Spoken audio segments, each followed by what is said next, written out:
Good afternoon, folks, and thanks for joining us. Welcome to the MMA Sucka podcast. My name is Tim Wheaton, and I'm joined as always by the editor at MMA Sucka, Frazer Crone. Frazer, how are you doing today, sir?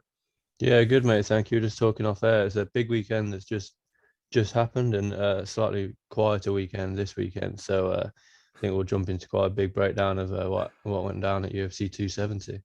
Oh man, it was an absolutely electric card. It was a UFC heavyweight title fight, which we've had some boring ones in the past. UFC heavyweight title fights in a full 5-round affair could be little bit boring. This was a great fight. This had a story from start to finish. This was one man rallying back, changing game plans, doing stuff that we had never seen before. They're going 2-2 going into the 5th round.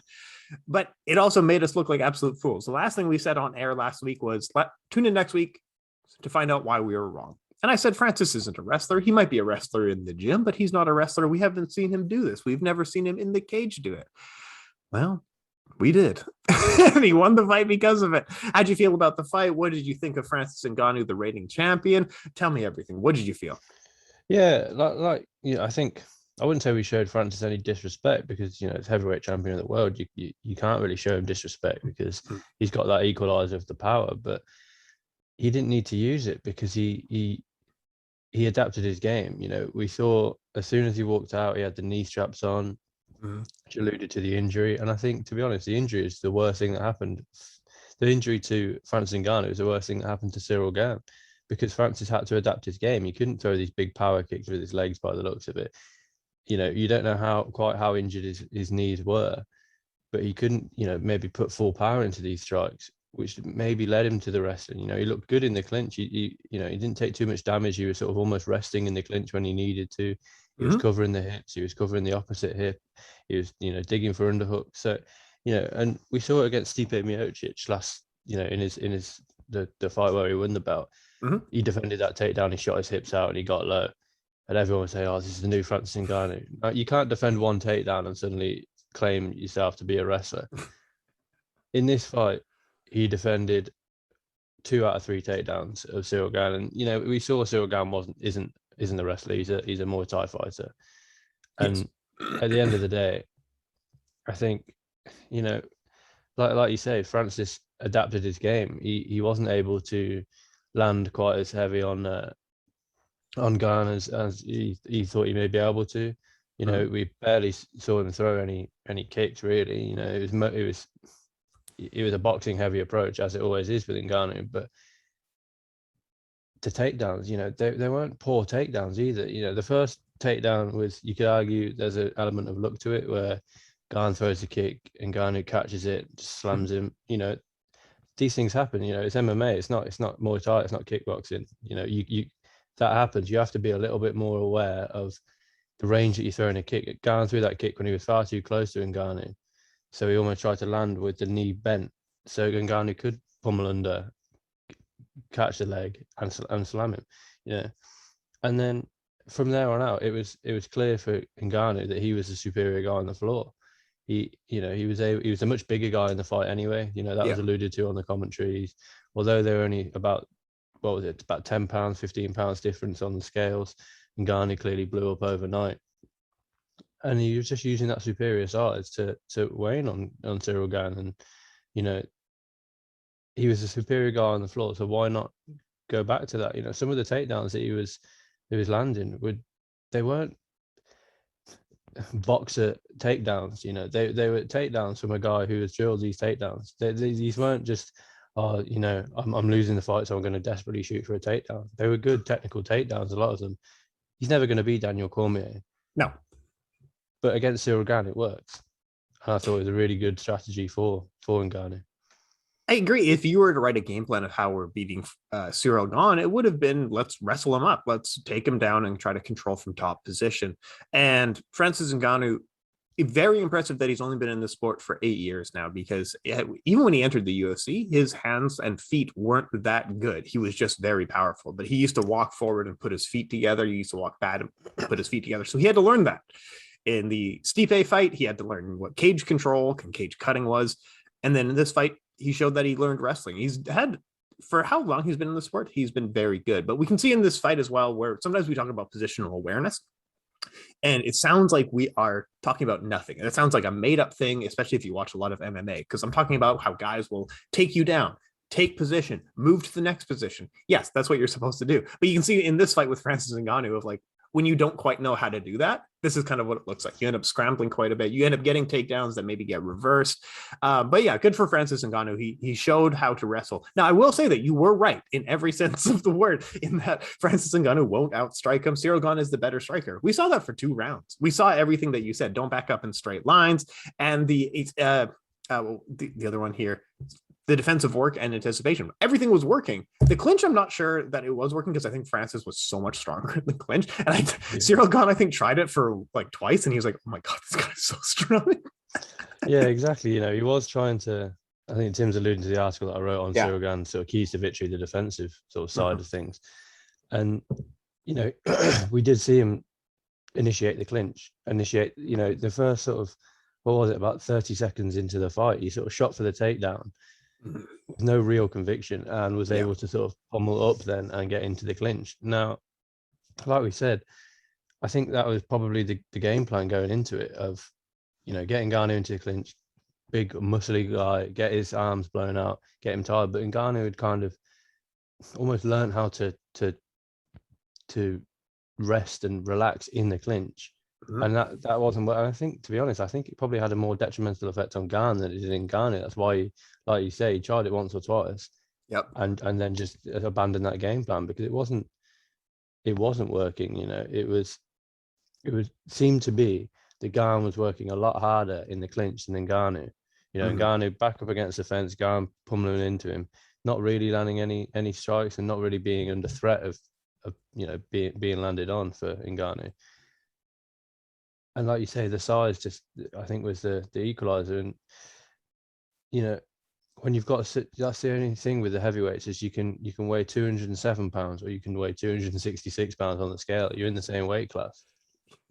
You know, that's, and with these guys, Gane didn't look any bigger than he did when he was on the scale. You know, he didn't look drawn. You know, we see pictures of Deiveson Figueiredo. He's sunken, the eyes are sunken. He's had to cut a lot of weight to get down to the 125. Gane looked the exact same on Friday as he did when he walked in the cage on Saturday. That's true. Obviously, he's going to rehydrate ever so slightly, but it's not. These guys aren't cutting any weight.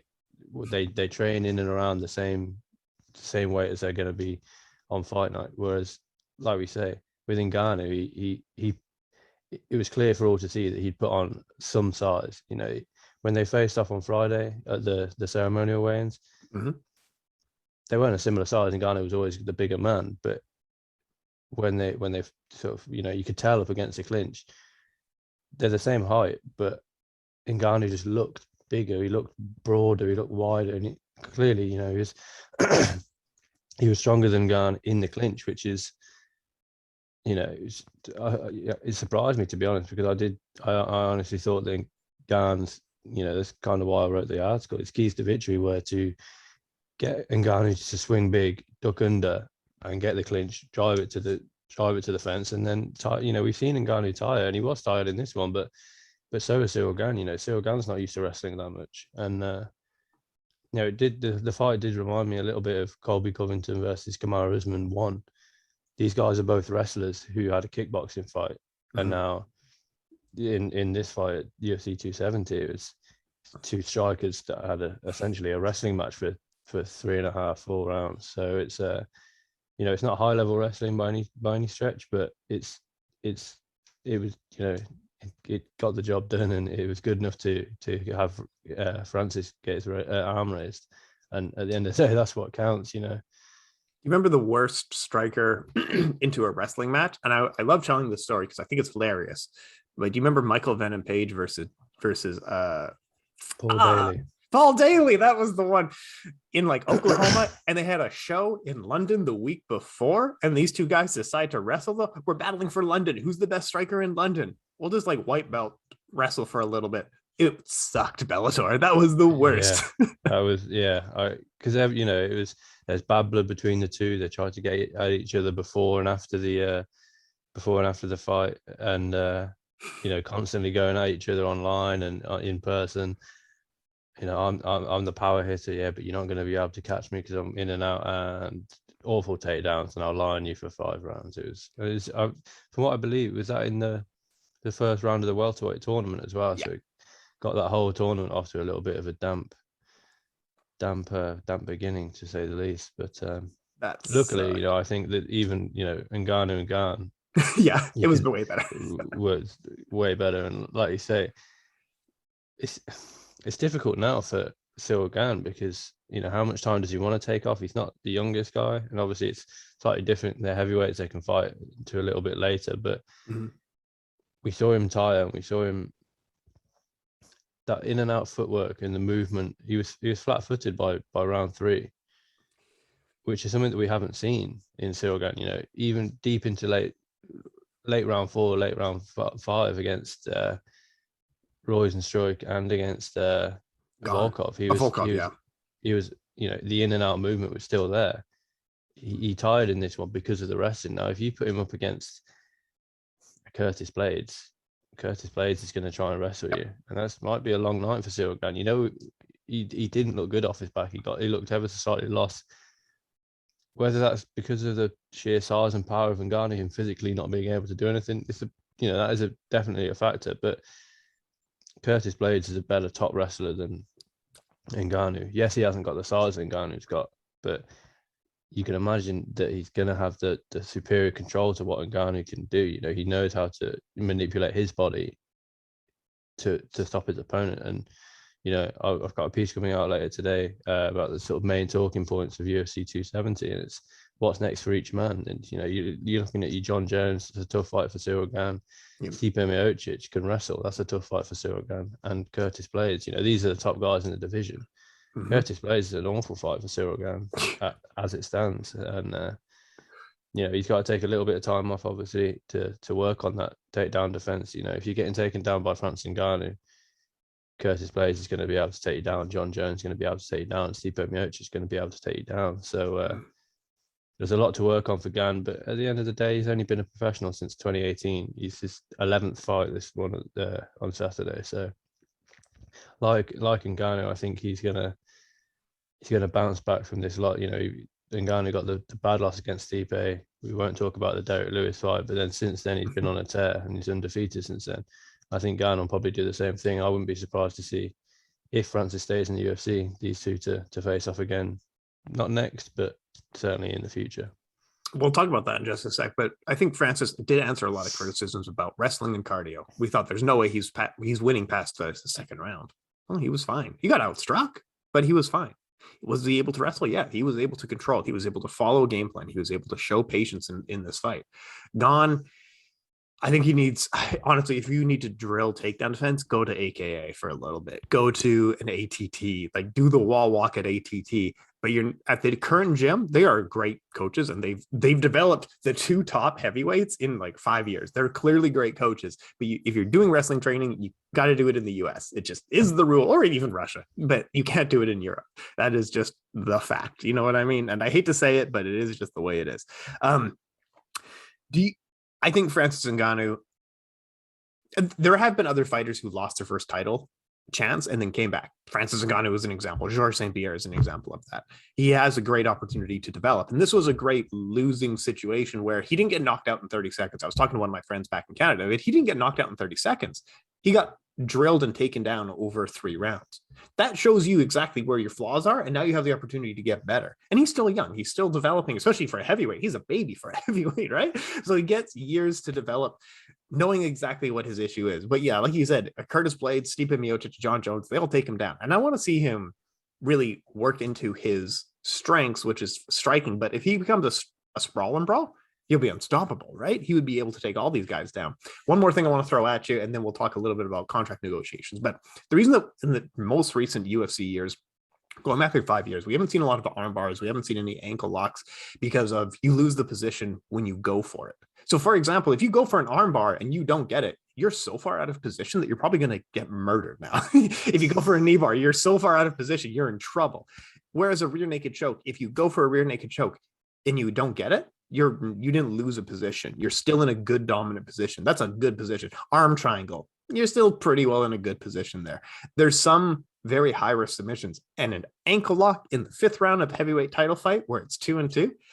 this is the it. You lost the position because you didn't finish it. It's such a high risk. It's a high risk, high reward, but it's a high risk scenario. Whereas, like, that's why a lot of fighters don't go for it. It's just this guy probably knows how to defend an armbar or an ankle lock, so they don't do it.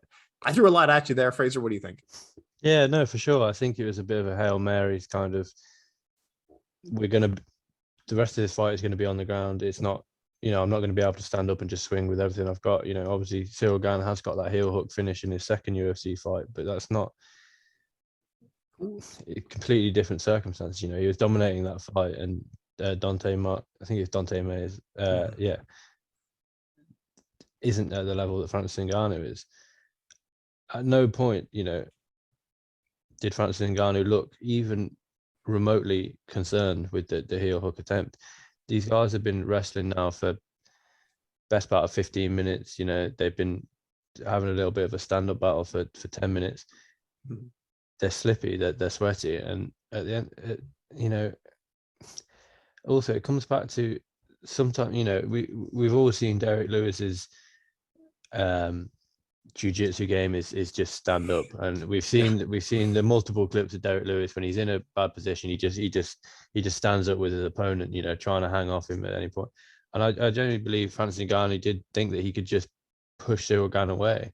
If he gets his foot on Gane's backside, he can just push him away. Gane didn't have the grip there to really quite sort of talk on the ankle, talk on the heel to get the tap on Ngannou. Now, you could argue that he'd maybe realised that Ngannou had, the knee was injured or slightly chewed up, so he didn't maybe need to put everything into that. If he was going for a knee bar, if he was going for a heel hook and could get the knee in an awkward position, it might lead to Ngannou just being uncomfortable and tapping. But it was a sort of last ditch effort by Ciryl Gane. And like you say, you don't want to go for an armbar because you'll end up on bottom. If you go for a guillotine, what's the worst that can happen? You can, a lot of guillotines come from when your opponent is pummeling into you, trying to take you down. So you threaten the guillotine. The worst that can happen is you get taken down. The best that can happen, as we saw in the Saeed Nurmagomedov fight, that you snatch the guillotine up and you finish the fight. The heel hook is it's a 50-50 position. It's the Ryan Hall 50-50 heel hook sort of position. Is you don't lose any position, but you don't gain any position. You're pretty much just lying with a leg entanglement on the floor in the middle of the octagon. If he'd done that against the cage, it only gives Ngannou one way out. He can't obviously roll into the cage to try and get out of it. In the middle of the octagon, he can go forwards, backwards, left, right. He's got a lot more space to work with. Whereas if you sort of trapped him up against the cage, it's, if that was in Ciryl Gane's game plan, which I can almost guarantee that it wasn't, it should have been done, up against the cage, because then that limits the get outs for Francis Ngannou. But like I say, he was never really in danger. He's just sort of thrown up a Hail Mary submission, very Anderson Silva, Charleston-esque, but without the outcome that Silva was able to achieve in that one. So maybe like we say, he's got a heel hook submission in the UFC that we don't. I'm not sure if we've, outside of Frank Mir, I'm not sure if we've ever seen it in the heavyweight division. But maybe like we say, I think it was just a Hail Mary. I've lost this fight. I know I've lost this fight because I've been taken down 4 times and largely dominated for the past 3 rounds. The first rounds were close, but they're probably my rounds. I'm going to go for this submission. It's a bit all or nothing, but it clearly didn't pay off for Ngannou. Yeah, it was a weird tactical choice. But yeah, this is why you can't go for a lot of submissions, because you'll lose the position. This is why a lot of fighters don't do it anymore. I don't remember. Yeah, ankle lock, like Frank Mir was the last guy in the heavyweight division. Ryan Hall does one every once in a while, but even then, this guy had to, like, he teaches other black belts how to do ankle locks, is the level that is Ryan Hall is doing these things, right? He has video essays on the 50-50. This is the level that he's accomplishing that. If you're not at that level, don't try it. And then Let's Just go to on that, contract. you know, Yeah. sorry. Do you see the thing with Ryan Hall is that he No. sets it up when he fought BJ Penn, Oh, shooting the lower leg kick, and as he shot a clear, like, you know, he was jab lower leg, and then he shot an empty sort of naked lower leg kick. BJ Penn lifted his foot up, and as soon as Penn's heel touched the floor, Ryan Hall was already rolling for it. So he was setting that up, knowing that, you know, if my opponent lifts his leg, almost goes to check it, I won't get it. So I need my opponent to lift. I need guaranteed that my opponent's foot's going to be on the floor. So shoot the leg kick. Watch him shoot the leg kick when he checks it, and then as soon as he comes down, I'm in on the ankle. Exactly what we saw against BJ Penn from Ryan Hall is, you know, up, down, and almost clamped onto it. Whereas with Gane, it was, and Gane is trying to get away, trying to, you know, advance position, and I'm just going to go for it because it's there, but it's not really there. It's, do you know what I mean? It's a difficult one, but it wasn't set up at all like Ryan Hall sets up. And like you say, this guy teaches other black belt. This is his move. It's like the Marcelo Garcia guillotine. You know, it's his move. So you can't just throw out a random sort of leg lock heel hook and assume that it's going to land, because it's unfortunately for Gane, it just didn't. And with Ryan Hall, if he didn't get that ankle lock, he got the takedown. He gained a position out of it, or at least he got a scramble, which he's quite confident in. Ciryl Gane was like in half guard. What do you do? That's a great position to be in. Just stay in that position and advance to the next one. Falling for an ankle lock is not tactically the best part. But let's move on to contract negotiations. Do we see a rematch between these two? At this point, Francis Ngannou has no shame in that he's beaten most of the top 10 at this point in his career. He's had a very good run in the last little while here. I would love to see a trilogy. However, the UFC, I've been kind of quiet on contract negotiations because I don't feel like I know enough. However, the UFC made it abundantly clear whose fault it was and which party was messing around and being disrespectful on Saturday night. Dana White refused to put the belt on him, refused to show up at the post-fight press conference. They didn't tweet about this very much. They weren't promoting it very much. Dana White shows his hands so it makes it abundantly clear who's at fault. He shows that he's soft, he's sensitive, he's petty. This was a real coward move on Dana White's part. If I was contract negotiations and I simply didn't show up, I've lost that deal. That's it. And you and I the relationship that you and I have is not all that different in that the better you do, the better I do, the better I do, the better you do. We kind of work symbiotically like that. Exactly. If I publicly went out and disrespected you, we're not going to work together anymore. What a BS thing to do. What an absolute coward move to do. This, and the UFC, I don't think Francis Ngannou thinks that he has a lot of leveraging power. The UFC is happy to walk away from these guys, and they've done it in the past. Randy Couture was a double champion and they let him go. BJ Penn was a double champion and they let him go. Guys who was fighter of the decade, Frank Shamrock, no problem. Go ahead. You can go fight elsewhere. We don't care. Tito Ortiz, they struggled with. Tyron Woodley, they recently struggled with. They are happy to let guys go. They actually don't care. If you have a good negotiating hand, they're happy to see you walk. Keep in mind that they couldn't even get to a deal with the biggest star in the sport, Conor McGregor, for 1.5 years. They couldn't come to the table. I think this is it for Francis Ngannou for at least a couple of years. I don't know if he gets beat up by Tyson Fury. He will make more money than his entire UFC career if he goes and gets beat up.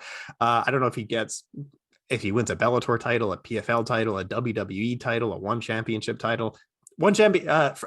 Arjan Buller, his team is also not getting on with one right now. Same negotiating team as Francis Ngannou. So Francis is probably not going to one. But I don't know what the UFC is going to do. But they played their hand so heavy on Saturday night that they made it abundantly clear that they're the weak ones here. They're the ones that they know that they are in the wrong here. This guy's asking for more money. Have you seen this guy's story? Show a clip of this guy on ESPN. Why are you not promoting him? For years, Dana White has said to fighters, shut up and fight. Dana, shut up and promote. Do your job. If I was Endeavor, I would have fired Dana for this act. You're not promoting your fighter. You are failing in your job. Your one job is to promote your fighters. Shut up and promote, Dana. Frazer, what do you think? Yeah, exactly. No, I completely. I don't think Dana has a lot of respect for the heavyweight division. You know, we saw when Stipe Miocic either won the belt or defended the belt against Ngannou. He didn't want Dana to put the belt on him. He wanted his coach to put the belt on him. Whether that was more of a relationship between him and his coach, but it wasn't a hidden secret that Stipe Miocic didn't get on well with Dana White, and you know they did clash. as much as I don't want to bring it into it, Jake Paul is probably doing more for fighter pay than Dana White. And he mentioned that there's supposed to be some announcement from Jake Paul today with regards to his next steps in trying to help fighters get fair pay.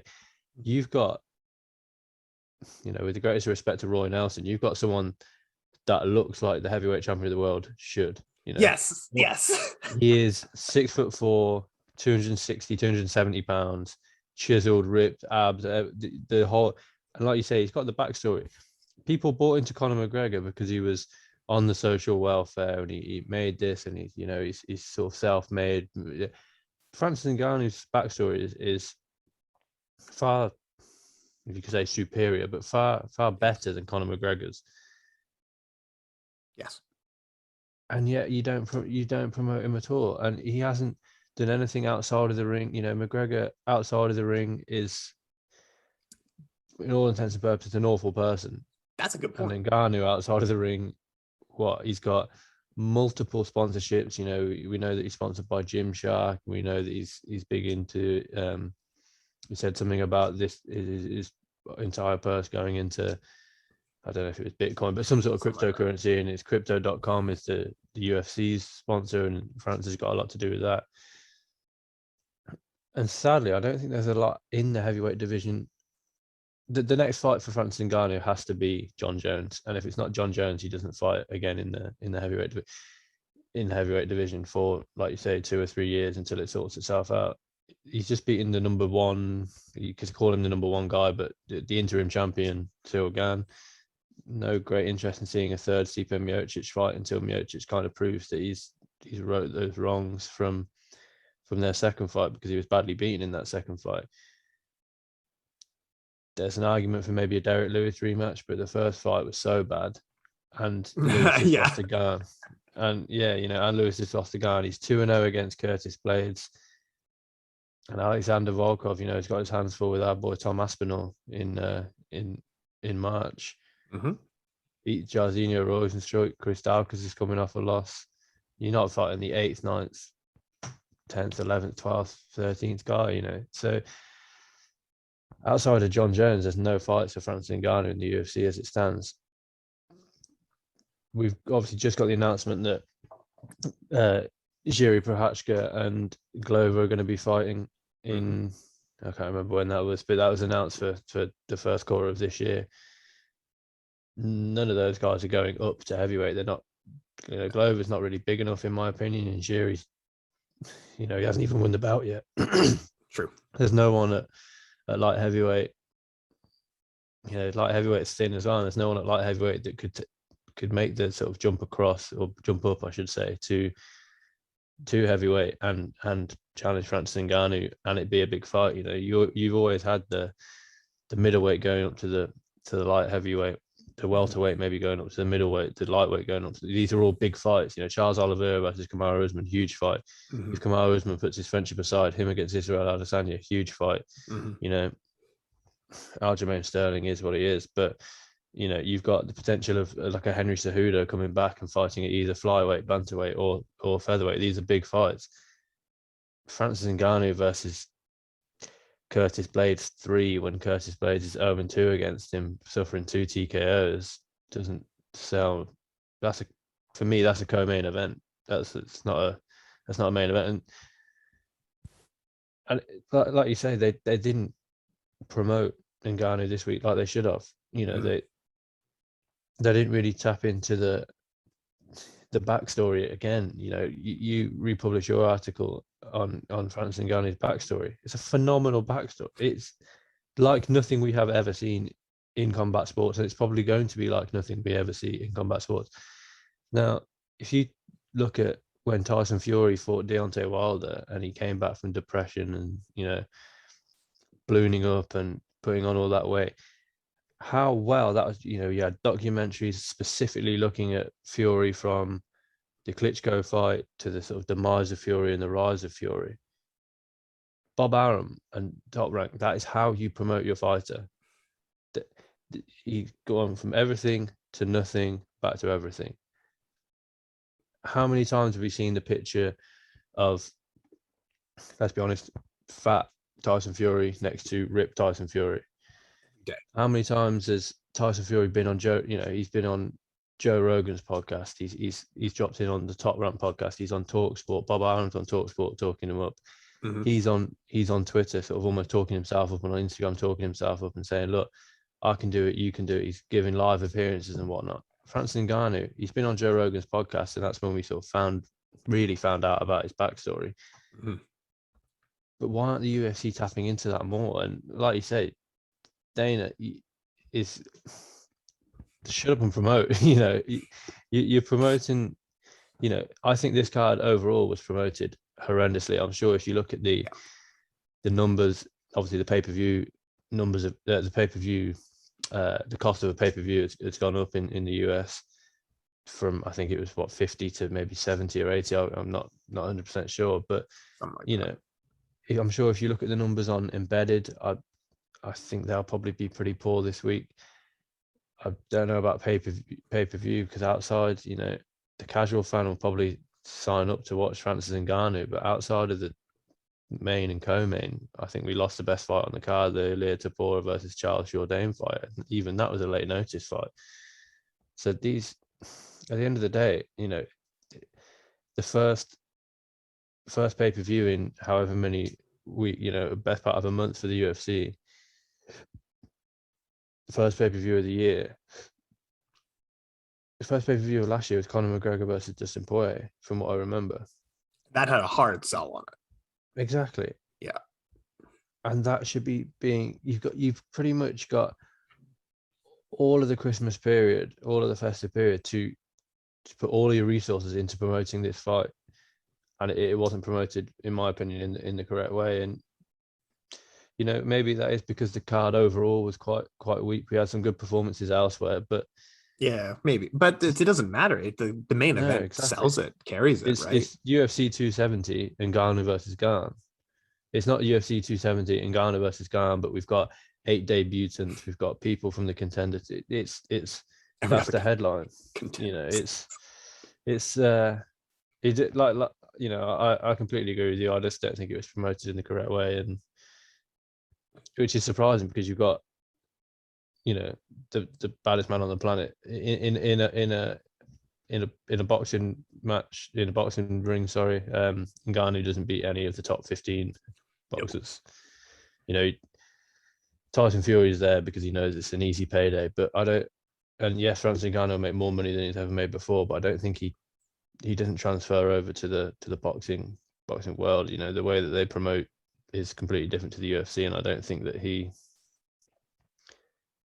for me, it wouldn't work. He wouldn't do well in boxing, and I don't think that the pay-per-view numbers would do particularly well. McGregor versus Mayweather was completely different to a potential Ngannou versus Fury, and you know, Fury's tied up. Fury's not fighting Ngannou in the next year and a half. There's not enough money in it for Fury, and Fury's got, at the end of this week, you know, he's got his mandatories to sort out. So it's, you know, it's fun to talk about, but there's no chance it's gonna ever actually happen. Yeah, I completely agree with you on everything, and especially that Tyson Fury story. I can recite that Tyson Fury story, and it's a fascinating story, and I love telling it to other people who don't know about this guy. This happened when he was on top of the world as well. This guy had accomplished his dream, and then he tried to commit suicide. That is a story, and now he's recovered from it. Even Francis Ngannou, he had to hire a sports psychologist after his 2 losses. He had to pick himself up after nearly accomplishing all of his dreams. Tell me that story. Tell me what's going on there. He changed camps because he felt betrayed by his trainers. Tell me that story. What's going on here? The UFC has really struggled to promote fighters.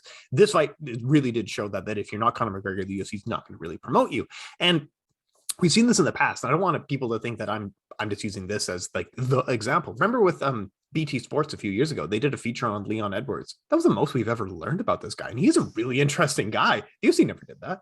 What about when BT Sports did that sit down with Jorge Masvidal and Darren Till? That still has more highlights than anything the UFC has done. BT Sports was taking out advertisements to promote Darren Till when the UFC was not bothering to do that. BT has arguably done better features. I'm looking at the UFC Fight Pass thing right now because they have some fighter features. Sure. Yeah. Rose, you did a feature on Daniel Cormier. Naturally, you did a feature on Jorge Masvidal. Cool. These neat. Matt Serra, you did a feature on before you did Francis Ngannou. Oh, Sean O'Malley, you did a feature on before you did Francis Ngannou. You didn't promote this guy. You are utterly failing. If this sold poorly, it is on the UFC. Like, I think we've promoted. I tell him, like, every time I see my wife on a Francis Ngannou fight week, I'm like, hey, so when he was working the Sandlines, you know what he said? Just trying to get a word in because I want to talk about this story so much. But yeah, the UFC, John Jones has asked for more money. Francis Ngannou has asked for more money. That's, forget it. This fight's done. Forget it. I don't know if he's not going to. Francis Ngannou can't beat any boxers. Like, you don't think boxers have seen a hard hitting brawler type? These guys have been fighting for years. That they've seen the type before. Maybe you know what would sell kind of well and it would suck. And what about an exhibition against Mike Tyson? It sells. But that's then we're going down the celebrity boxing route of it's just because, you know, these two, Mike Tyson 20 years ago was a heavy hitter and Francis Ngannou is a heavy hitter today. You know, at the end of the day, 25 years ago, he was in his prime.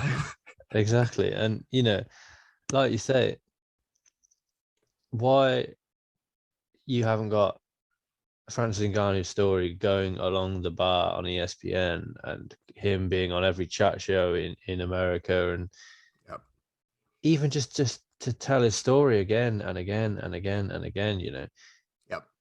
And, you know, he'd probably be sick of it himself, but there's no other story of going from working sand mines to being homeless to potentially taking up boxing to then taking up MMA to getting a title shot, to getting badly dominated in that title shot, to then being gun shy, to then seeing a psychologist and coming back and facing all your demons and beating the guy who sort of almost gave you those demons in Stipe Miocic, not only beating him, showing clear improvements in your game and knocking him out cold.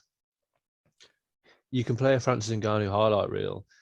You know, we often do on MMAsucka.com, you know, we often do Francis Ngannou top 5 knockouts. Yeah. Derek Lewis. You can pick from Francis Ngannou's top 5 knockouts. It's tough to pick. The Alistair Overeem one, massive knockout. Ugh.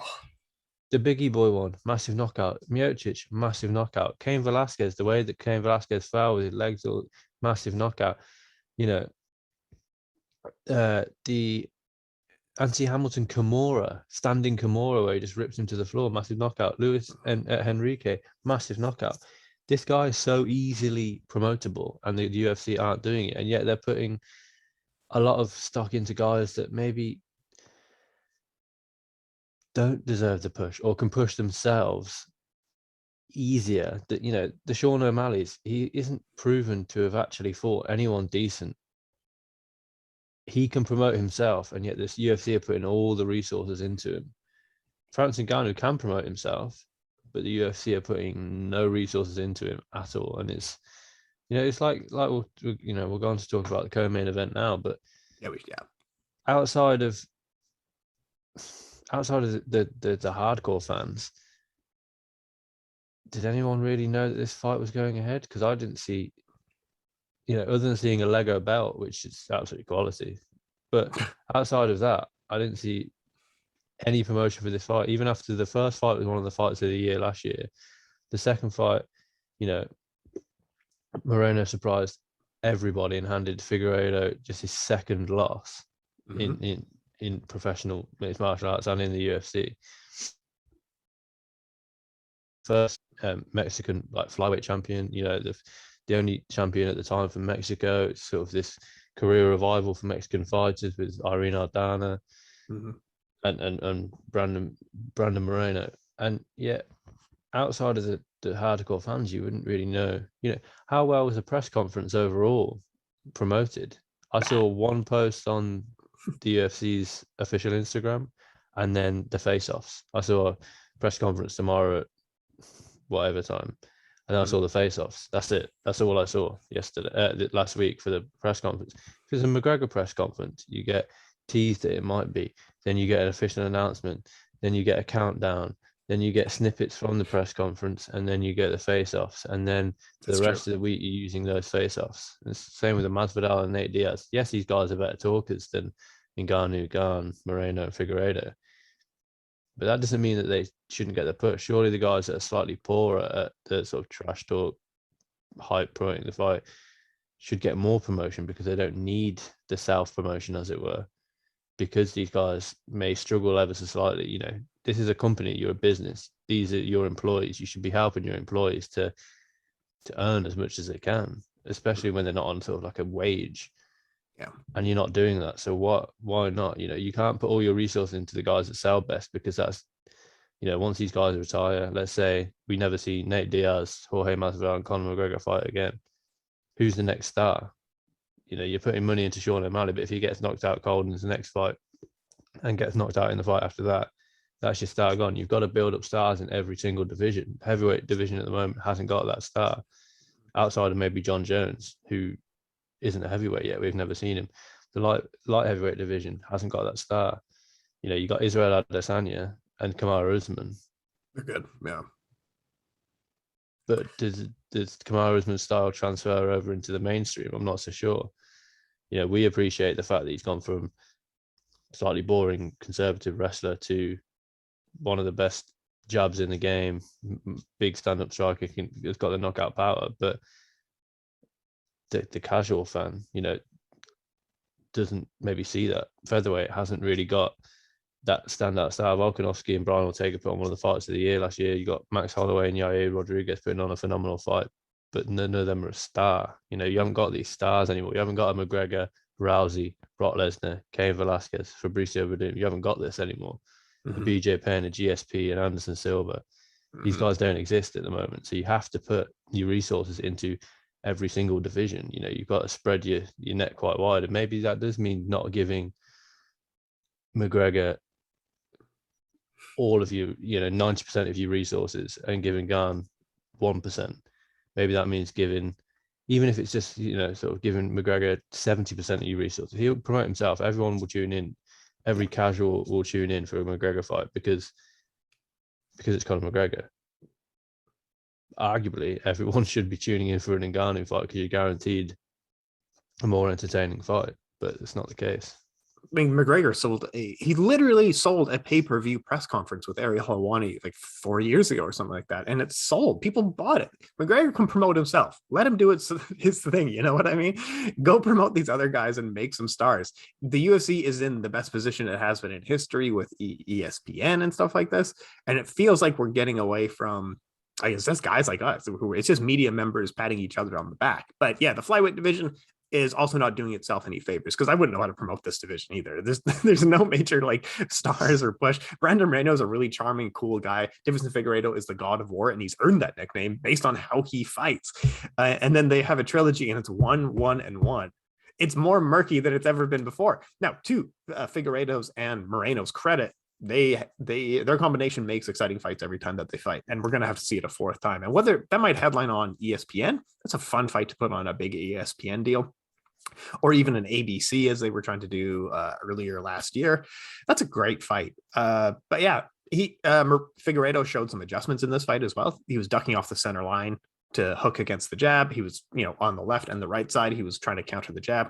Moreno needed to show a lot of pressure, and Figueiredo was able to push back by using his own pressure to really push Moreno back. And they created a good fight. We had a lot of scrambles, had a lot of really good exchanges. Moreno probably was out striking him, but Figueiredo was winning rounds with more power because he scored more knockdowns. It's a controversial fight to score. They're 1, 1, and 1 in their trilogy. There's kind of not a lot of other people that the UFC wants to bother with at flyweight, so we're going to see it a fourth time. What do you think of the fight? What's the future hold for these guys? Yeah, like you said, I think Figueiredo really showed improvements because he had to. He was well dominated in that second fight. The first fight, really close, as we saw obviously with the draw. The second fight, Moreno constantly pumping the jab out, and that was why he was that's how he sort of prevented Figueiredo from being able to set and land that power shot that we know that he's got, and we saw in this fight, because the jab was constantly in his face. If you're constantly pouring at a jab or constantly having to move your head, you can't set yourself to land that big overhand, and that's what we saw in the second fight. In this fight, we didn't see Moreno throw nearly as many jabs, and I don't think Moreno really respected the power of Figueiredo coming into this one, which, you know, to his detriment at the end of round 3, he was almost finished. You know, it was that it was right at the end of the round when Figueiredo landed and then got the guillotine, and luckily for Moreno there wasn't any time left in the round. But you know, we saw a lot of different looks from Figueiredo as well. He landed, or he attempted 11 takedowns. Yes, he was only successful on 2, but you know, you're threatening Moreno with those takedowns. The leg kick as well, I think, really affected the jab of Moreno. With a jab, you obviously put all your weight on your lead leg, which is why Nate Diaz is so susceptible to the you know, the lead leg kick, is because he stands so heavy with that boxing style on that lead leg, pumping out the jab. If Moreno can't put any weight on that leg, he's not going to be able to pump the jab so often, or it's going to be very, very out of range when he's trying to, because he can't step into range to land the jab. Going into the final round, I had it 2-2, and you know, Figueiredo, won the final round, obviously with the knockdown as well. Like you say, outside of a 4th fight, you've got Kai Kara-France and Askar Askarov fighting, I think next month, not next month, I think maybe in March or February or March anyway. Outside of that, you've got nobody in the division. Let's be honest. You know, Kai Kara-France isn't even ranked in the top 5. Brandon Royval's in the top 5. Alex Perez, Alejandro Pantoja. Antosha's not bad, and I think he had a draw with Moreno, but none of these guys are needle movers. But some of them are exactly fairly deserving. Askarov would be deserving if he won. Yeah, for sure. But Askarov doesn't sell. You know, he's 14-0-1. Well, he's undefeated at 14-0, but he doesn't sell. You know, Pantoja, just say that win streak at the moment, but doesn't, you know, outside of me, you, and the rest of the media, who's heard of Alejandro Pantoja? He's not a ticket seller. There's nobody. Kai Kara-France can be a ticket seller. I think he speaks well. He's got the exciting style. He's got the knockouts of Bontarin and Cody Garbrandt to sort of add to his highlight reel. But he's you know, I think he's the best ticket seller in the flyweight division outside of the champion and Brandon Moreno. But I think, you know, Moreno's got to be pretty frustrated that he's lost this one, because I think, you know, at the end of the day, a win for Moreno would have called an end to that rivalry. You know, yes, 1 draw, 2 wins for Moreno, no wins for Figueiredo. Figueiredo goes back to being a contender.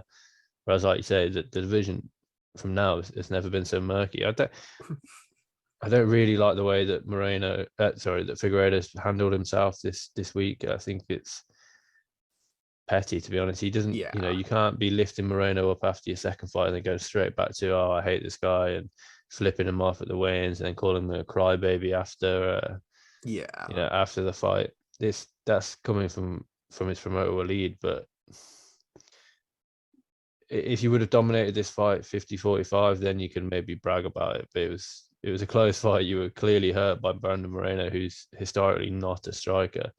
You were rocked by a Brandon Moreno jab in this fight, so he hasn't really got a leg to stand on. And you know, he called for the fight against Moreno in Mexico.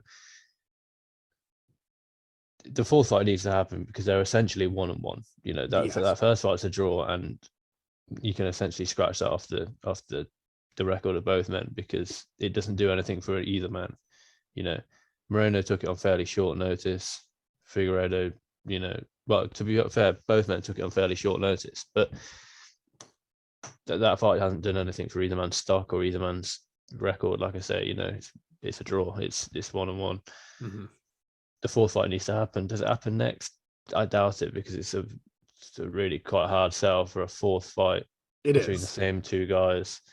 And it's not like, you know, I read that this is the first UFC trilogy to ever happen where both men have not fought anyone else before fighting right? each other. Yeah, so, and I thought that can't be right because Daniel Cormier, but if you remember, Daniel Cormier had that fight with Derek Lewis before he fought Stipe Miocic for a second time and a third time.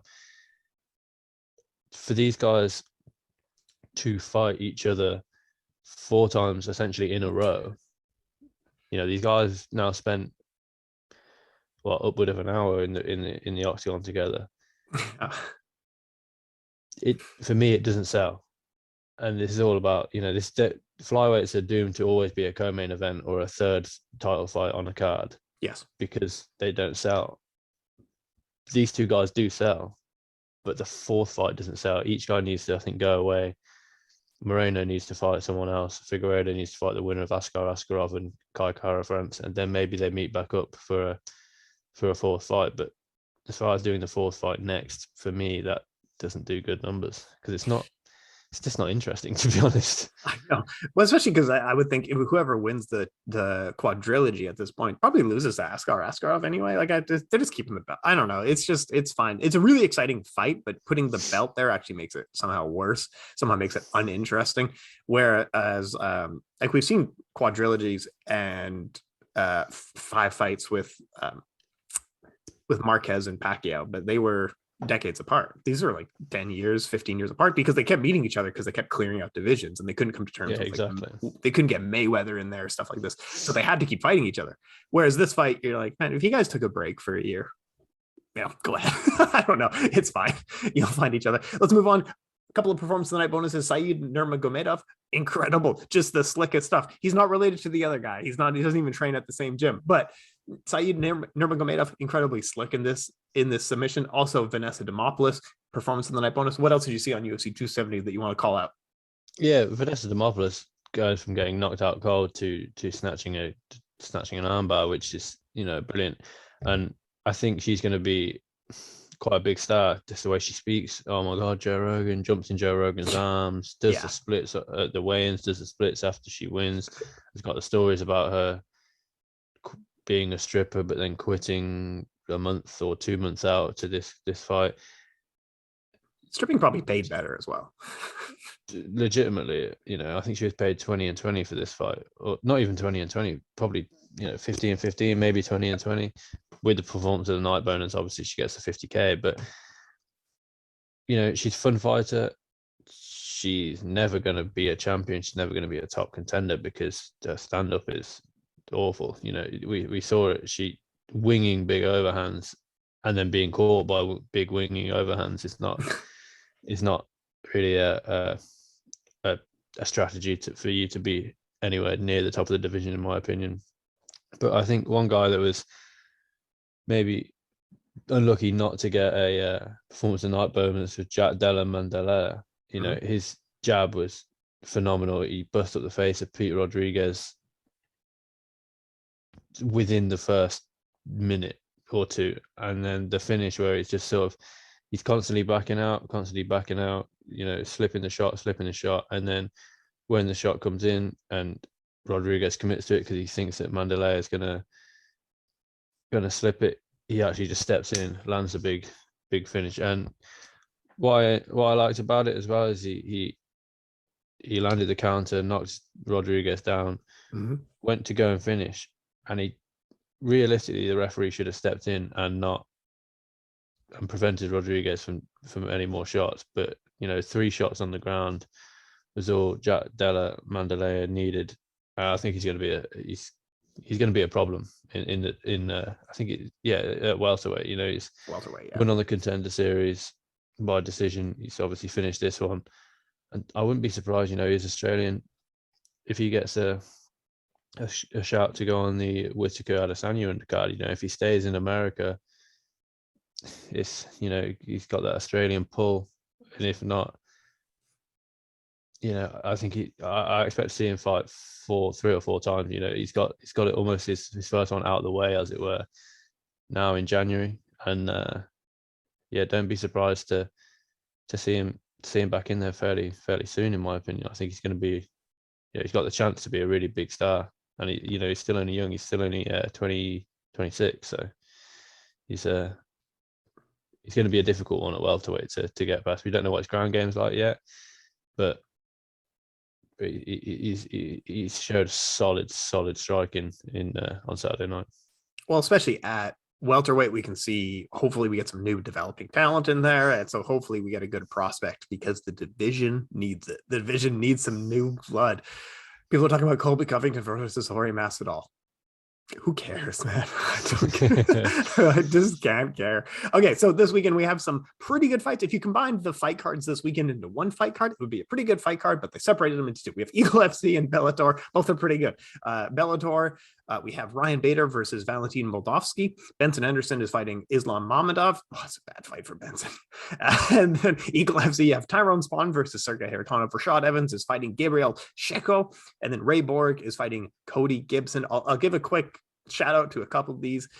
Islam Mamedov wins that fight. Islam Mamedov is quite good. Benson Henderson is older. He's on like a 3-fight losing streak. Tyrone Spahn coming back after the leg break from 2016. This is his first fight back. Sergey Haratonov, he's been 40 years old since we watched him in Pride when he was fighting in 2005. I thought he was an old man then. He's still old and hasn't gotten much worse or much better. Love Sergey. Rashad Evans, oh, he's going to get beat up a bunch. Ray Borg, Cody Gibson's going to beat him. Cody Gibson's younger, faster. Cody Gibson's coming off a big win against John Dodson at XMMA earlier last year. That's a good fight for Cody Gibson right there. I'm not entirely sure about Ryan Bader Valentin Moldavsky, but I know you got some thoughts on it. Frazer, what do you think of this weekend's cards? Yeah, like you say, if you combine the two, I think it's a really good card. Outside of combining the two, Bellator card, it's got some names on it. If you just look at it, sort of, you got Ryan Bader on there, you got Benson Henderson, Henry Corrales, Sabah Hamasi, who's hard hitting, and Darren Caldwell returns at I interviewed again. That's right, I interviewed Darian. This should be up this week. Yeah, exactly. So he, Darren Caldwell, after he won the belt, he's 2-4 in his last 6 fights, 2 losses to Horiguchi. No disrespect there. Lost to AJ McKee, no disrespect there. And then Leandro Hijo, no disrespect there. He did beat Adam Boric, which is a brilliant win. And he's fighting, UFC alumni Enrique Barzola, who, again, he went on he's got a win over Gabriel Benitez, win over Brandon Davis, win over Bobby Moffat. Last time out, he drew against Rani Yaya. And he lost against Movsar Evelev, who everybody has lost against Movsar Evelev that has fought him thus far. So I think that's going to be a great fight. And like you say, on Eagle FC, it's getting a lot more promotion now than it has previously. But you still got, there's names that people recognize. Yes. Scattered throughout. You got Radzavahabov. I don't know. I've probably butchered that, but PFL alumni. You've got Jorgen De Castro, who is a heavy hitter. He's went 1-3 in the UFC, and has won 1 since then. You've got undefeated fighters on there. 9-0, facing a guy that's 29-17-1. John Howard 29-17-1. These are good fights, and at the end of the day, you've got to, we have had fights fall off. We were talking before we started recording. Renan Barao was meant to be on this card. I'd say, fortunately, it's been cancelled, that fight, because I don't think we need to see Renan Barao fight again. He hasn't won since 2016. Bigfoot Silva was on this card, thankfully. Bigfoot Silva, on this card again. I'm not really sure what the thought was behind putting these guys between Renan Barao and Bigfoot Silva. They haven't won a fight. Bigfoot Silva's last fight was when Ronda Rousey defeated Betch Kahea. yeah. And the last time he won 2 in a row, he beat Travis Brown, and then he beat Alistair Overeem on the Aldo versus Edgar 1 card in 20. He hasn't won back-to-back fights since 2013. He wasn't winning that Alistair Overeem fight going into the third round. He was getting beat up. I don't want to see Bigfoot ever fight again. He's 42 now, and he's been knocked out in his last, 1, 2, 3, 4. Well, he's been knocked out in his past 4 fights, and he's been knocked out 7 times his past 8 fights. Why they even booked him against Tyron Sprong, I'm not really sure. But yeah, like you say, we'll have the results for Bellator. We'll have the results for Eagle FC. I think we'll have obviously 1 championship results. You were saying off air that 1 championship, it was a good card. but the amount of injuries has just kind of butchered the card. But you know, it is what it is, and we'll have you know, plenty more up on the site. Like I say, I've got a piece going up on the site about the main talking points from UFC 270. Link it down below. I think you've got a piece coming out either this week or next week on sort of the life and times, as it were, of Shogun Rua, which I've read through, and that's definitely one to look out for, because it's a really good piece. So yeah, and there's plenty up on the site now from the weekend, and there's going to be plenty up on the site from various writers, not just me and Tim. So yeah, check that out on MMAsucka.com. Absolutely. I'll try to link as much as I can down below for the website. Yeah, the Shogun piece is finally out. It's taken a couple of months to finish. And we made some really good contacts. We worked with some really cool people. Frazer, thank you so much for working on it. You've commented on it. You were instrumental in getting this up and running. So massive thank you to you. But yeah, it's finally done. And it's going to be great, because when I put it out, it's going to be like, this is my magnum opus. My career is leading to this. It's going to get like 100 views or something like that. This is the thing. I worked so hard on this and no one cares. Anyway, so yeah, we'll be back next week to cover off. I think there's a UFC upcoming at that point. We'll talk about what's going on this weekend and some other stuff going on, but links will be down below. Check me out, Tim Wheaton at MMA, on Instagram and Twitter with the MMA Sucka crew. Frazer, where can they find more of you? Yeah, so Frazer Growing Rice on Instagram, much more active on there, and MMA_Sucka on Instagram. Me and Tim have sort of taken the reins on that, and we're a lot more active on that. And you know, you can see, you know, we're definitely trying to post a lot more of what's going up on the site, on the Instagram page. We're linking in the bio, we're linking on the story. So definitely check out MMA_Sucka on Instagram, because that's where, you know, 90% of the articles that go up on the website will be promoted. So if you can't catch them on the website, give us a follow on Instagram, and we'll post pretty much every article on there with links and whatnot that you'll be able to check out. And you know, rather than having to go through the website, you just go straight through the Instagram, click on the link, and you're sorted. So yeah, be sure to check out MMA_Sucka on Instagram. Awesome stuff. Thanks so much, folks. Thanks so much for your time. Next week.